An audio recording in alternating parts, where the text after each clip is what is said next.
गुरुग्राम के sector 12A और उसके अलावा बहुत से सेक्टर में खुले में जुमे की नमाज मुसलमान अदा करते थे, लेकिन उसको लेकर एक बड़ा विवाद लगातार खड़ा हो रहा है और अभी भी वो विवाद जारी है। इन्हीं तमाम चीजों को देखते हुए अब वो जुमे की नमाज खुले में अदा ना होकर सिख समुदाय के गुरुद्वारों और हिंदू मजहब के मानने वालों के कुछ घरों में अदा की जा रही है।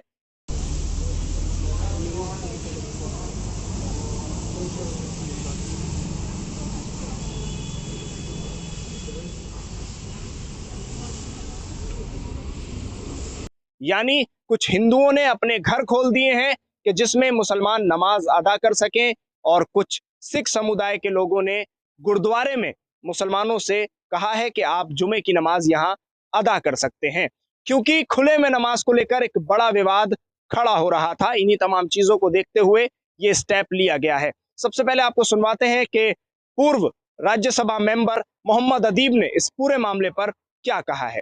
अदीब साहब, क्या मानते हैं कि जो सपना हमारे बुजुर्गों ने देखा था गंगा जमुनी तहजीब का, वो आज पूरा हुआ है?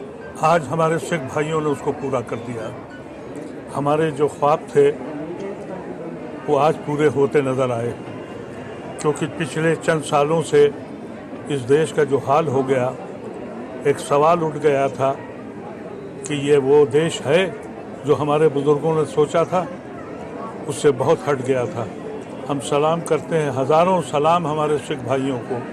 आज उन्होंने हमें अपने इस मुक़द्दस दिन के दिन अपने गुरुद्वारे में बुलाया, हमको इज़्ज़त दी।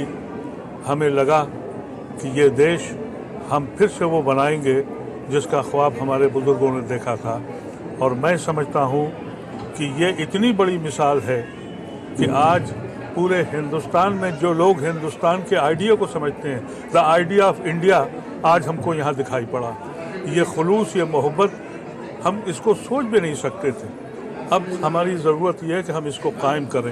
हम मानते हैं कि भाईचारे का जो ये संदेश है, ये कट्टरपंथियों को आईना दिखाने जैसा है। ये कट्टरपंथी इसलिए है कि सरकार उन पर लगाम नहीं लगाती। ये लोग अपने मज़हब को बदनाम कर रहे हैं, और वो मज़हब जो इंटॉलरेंस का मज़हब कहलाता है, हमारे बहुत से हिंदू भाई भी हमारे साथ खड़े हैं, ज़्यादा बड़ी तादाद है। लेकिन मुश्किल ये है कि लोग सामने खुल के बोलते नहीं हैं। हमारे इस गुरुद्वारे के जो जिम्मेदारान हैं, उन्होंने हिम्मत दिखाई, हमारे ऐसे लोगों को यहाँ बुलाया, इतनी इज्जत दी।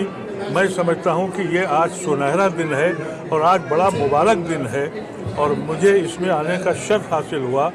और मैं समझता हूं कि मेरी पूरी कौम आज इस दिन को भुलाएगी नहीं। अब सिख समुदाय के लोग कुछ आगे आए हैं और कुछ हिंदू मजहब के लोग आगे आए हैं, जिन्होंने अपने घर और गुरुद्वारों में जुमे की नमाज पढ़ने का मुसलमानों को दावतनामा दिया है कि आप आइए और यहाँ जुमे की नमाज अदा कीजिए।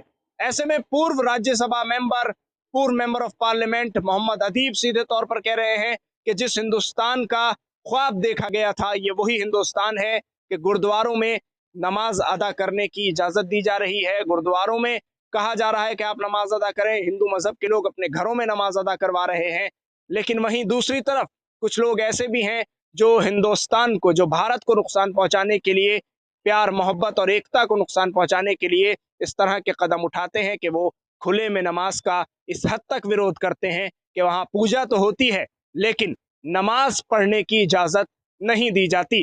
प्रशासन भी वहां खड़ा रहता है और पूजा लगातार वहां की जाती है, जिसमें कपिल मिश्रा का नाम सबसे पहले सामने आ रहा है कि कपिल मिश्रा ने ही इस पूरे मामले को भड़काया है, और वहां पहुंचकर पूजा करवाने में सबसे पहला नाम जो सामने आया है वो कपिल मिश्रा का है, और कुछ लोकल के वो लोग जो विरोध प्रदर्शन वहां कर रहे थे। तो अब ऐसे में देखना ये होगा कि क्या ये खुले में नमाज और गुड़गांव के जो मुसलमान हैं उनकी ये समस्याएं किस तरह से हल होंगी, प्रशासन और सरकार इसमें कितने कामयाब हो पाते हैं कि वहां शांति व्यवस्था बनी रहे और दोनों मजहब के लोग अपनी अपनी इबादत कर सकें। दिल्ली से INN चैनल के लिए साहिल नकवी।